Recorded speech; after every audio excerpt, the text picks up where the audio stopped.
अवघ्या 25व्या वर्षी ऐन तारुण्यात महाराणी ताराबाईंवर वैदव्याची कुऱ्हाड कोसळली। मोगल मराठा संघर्षात राजाराम महाराजांच्या मृत्यूने मराठ्यांची खूप मोठी हानी झाली। राजाराम महाराजांच्या जाण्यामुळे जी एक पोकळी निर्माण झाली होती ती ताराबाईंनी आपल्या कर्तृत्वाने भरून काढली। काळाने दिलेले आव्हान स्वीकारून त्यांनी हिंदुस्थानाच्या इतिहासात शौर्यशाली राणी म्हणून लौकिक मिळवला। दिल्लींद्र औरंगजेबाचे पाणी घालवणारी कर्तबगार स्त्री ताराबाईंच्या रूपाने महाराष्ट्रात निर्माण झाली। त्यांनी 7 वर्षे सतत औरंगजेबाशी सामना दिला आणि राजाराम महाराजांनी रक्षलेले स्वराज्य मोगलांच्या आक्रमणातून बचावले। राजाराम महाराजांच्या कारकिर्दीच्या शेवटी औरंगजेबाने मराठ्यांच्या प्रदेशात आपली मोहीम सुरू केली होती। राजाराम महाराजांच्या मृत्यूच्या वेळी त्याने साताऱ्याच्या किल्ल्याला वेढा दिला होता। हा किल्ला मराठे नेकराने लढवित होते। वेढा देऊन बसलेल्या मोगलांना त्यांनी सळोकी पळो करून सोडले, परंतु औरंगजेबाने आपला हट्ट सोडला नाही। एके दिवशी बुरुज पडून मोगलांचे हजारो सैनिक ठार झाले। प्रचंड प्राणहानी आणि वित्तहानी झाली। शेवटी मराठ्यांनी त्यांना किल्ला देऊन टाकला। लगेच परळीला वेढा देण्यात आला। थोड्याच प्रतिकारानंतर औरंगजेबाने तोही किल्ला घेतला। आतापर्यंतच्या मोहिमेत मोगलांची हजारो माणसे व जनावरे नष्ट झाली होती। फौजेला विश्रांतीची गरज होती, म्हणून औरंगजेबाने भूषणगडाकडे कूच करून मान नदीवर छावणी टाकली। परंतु तेथे सुद्धा दैव हात धरून त्याच्या पाठी लागले होते। दिनांक 1 ऑक्टोबर 1700 रोजी रात्री मान नदीला प्रचंड पूर येऊन असंख्य माणसे व जनावरे पाण्यात बुडून गेली। बादशाह सुद्धा कसाबसा वाचला, परंतु लग्न होऊन बसला। अगोदरच पन्हाळा घेण्यासाठी औरंगजेबाने आपल्या फौजा रवाना केल्या होत्या। औरंगजेब सतत पन्हाळ्यासमोर 9 मार्च 1700 रोजी आला आणि वेढ्याचे काम जोमाने सुरू झाले। ताराबाईंनीही किल्ला लढवण्याचा चंग बांधला। खुद्द औरंगजेबाने किल्ल्यापुढे मुक्काम टाकून सुद्धा किल्ला ताब्यात येण्याचे चिन्ह दिसेना। शेवटी कामबक्षाने मराठ्यांना 55,000 रुपये देऊन किल्ला सोडून जाण्याची विनवणी केली व किल्ला ताब्यात घेतला। अशा प्रकारे औरंगजेबाने किल्ला जिंकला।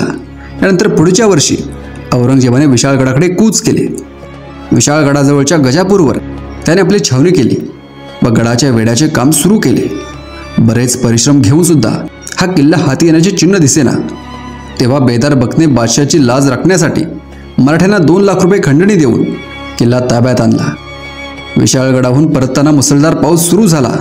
नदी नाल्यांना प्रचंड पूर आला होता। सैन्यात धान्य व गवत यांची फार कमी होती। अशा वेळी निसर्गाशी झगडत नाना हालअपेष्टा सोसत औरंगजेबाचे सैन्य कसेबसे पन्हाळगडाच्या पायथ्याशी पोहोचले। विशाळगड ते पन्हाळा अंतर कापण्यास मोगली सैन्यास 38 दिवस लागले। माणसे, जनावरे, सामग्री यांची प्रचंड धुळदाण झाली।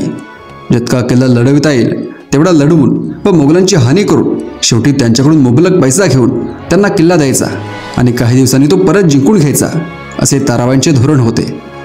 औरंगजेबाच्या किल्ल्यावरच्या या मोहिमा चालू असताना त्याच्या फौजा सारख्या मराठा सेनानींच्या पाठीमागे धावत होत्या। मराठ्यांनी नर्मदेच्या दक्षिणेकडील भाग, खानदेश, वराड व कोकण या मोगलाई मुलकात धामधूम माजवली।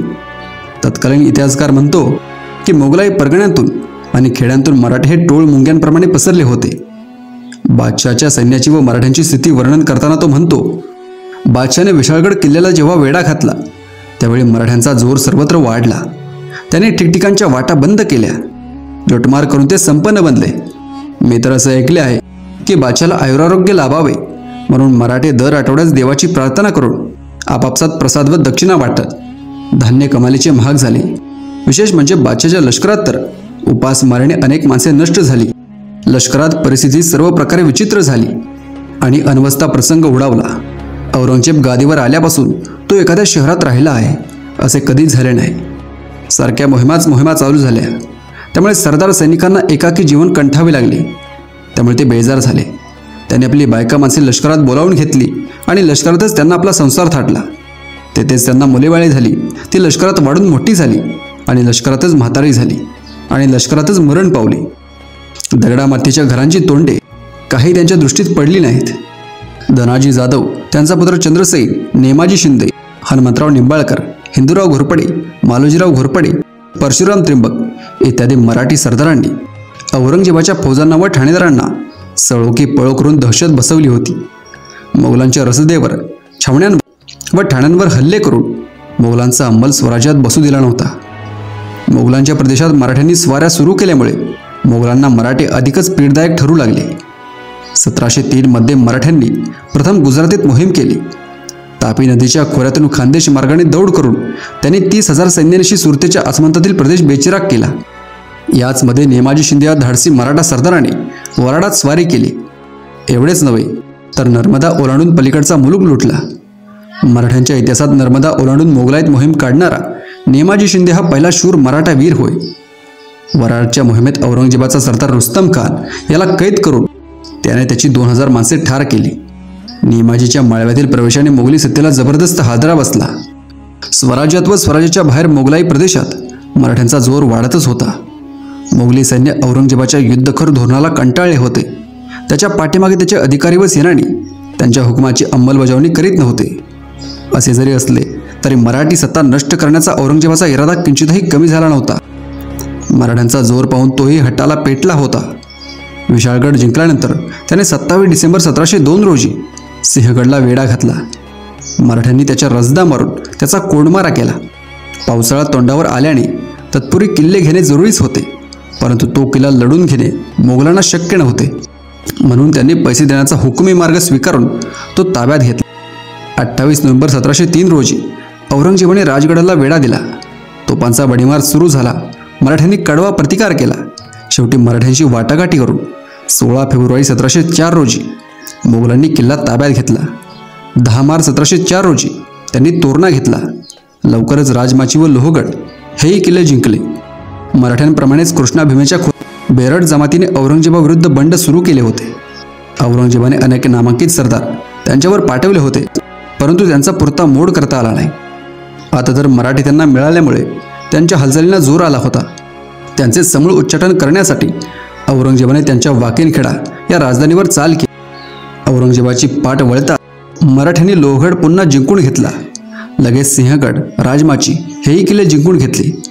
मराठी बेडरांनाही मदत करण्यास गेले होते. तिथे त्यांनी मोठी धामधूम उडवली. अखेर 27 एप्रिल 1705 रोजी औरंगजेबाने वाकेनखेडा जिंकले.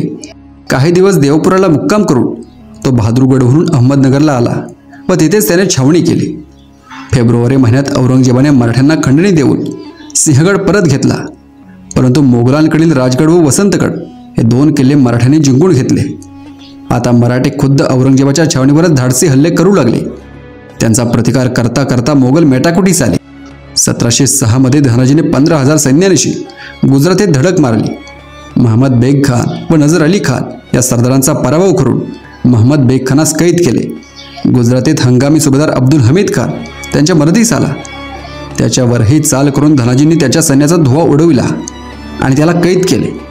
मोगलांच्या नामुष्कीची बातमी ऐकून औरंगजेबाने बेदारबग आपल्या नातवास मराठ्यांवर रवाना केले, पण मराठे केव्हाच पसार झाले होते. औरंगजेब विजापूर प्रांतातही मराठ्यांची धामधूम चालू होती. औरंगाबाद व विजापूर प्रांतातही मराठ्यांची धामधूम चालूच होती. मोगलांच्या रसदा मारणे व ठाणेदारांना कैद करणे ही नित्याचीच बाब झाली होती. औरंगजेबाचे मराठी सत्ता नष्ट करण्याचे ध्येय साध्य झाले नाही. अत्यंत निराशेत व पश्चातापाच्या अवस्थेत अहमदनगर येथे 20 फेब्रुवारी 1707 रोजी मृत्यू पावला. 1681 मध्ये दक्षिणेत आलेला औरंगजेब उत्तरेत कधीच जाऊ शकला नाही. महाराष्ट्र हीच त्याची दफनभूमी ठरली. त्याच्या मृत्यूनंतर अवघ्या 6 महिन्यांच्या अवधीत सिंहगड, पुरंदर, पन्हाळा, विशाळगड, सातारा, परळी इत्यादी किल्ले मराठ्यांनी परत काबीज केले. 26 वर्षांचे मोगलांचे श्रम वाया गेले. संभाजी महाराज, राजाराम महाराज व नंतर महाराणी ताराबाई यांनी त्याच्याशी प्रतिकार करून मराठी सत्तेचे जतन केले. स्वातंत्र्य युद्धाचे महत्त्व मराठ्यांच्या इतिहासात आगळे आहे. इतिहासातील एक ज्वलंत असे हे पर्व आहे. या काळातील शेवटच्या लढ्याचे नेतृत्व शिवरायांच्या सुनेने महाराणी ताराबाईंनी केले. या लढ्यात त्यांच्या अंगी असणारे शौर्य, धाडस, मुत्सद्दीपणा, राजकारण पटुत्व हे गुण प्रकट झाले.